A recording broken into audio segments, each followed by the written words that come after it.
At ito na guys, kung makikita niyo, ayan o. Nakatapos na ako ng isa. Na full wave ko itong isa. Itong isa naman. Yan. Baka bukas may kabit ko na to. Ang grabing init. Yan, dinahandahan ko.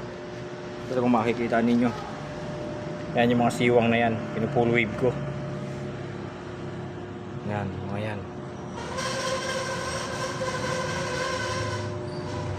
Pinaglumaang monkey bar namin to. Tapos ngayon gagawin kong bakod. Yan. Recycle para mapakinabangan. Kaysa ipakilo, gagawin namin bakod dun sa plant box sa labas. Yan. Ito yung ginayaan ko.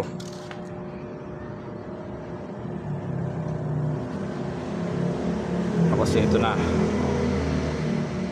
Pagdudugtong-dugtungin ko siya para mahaba. Grabing init ng araw, tapos init pa ng welding. Grabe. Kailangan may iinom ng tubig. Hanggang dito muna guys. Maraming salamat.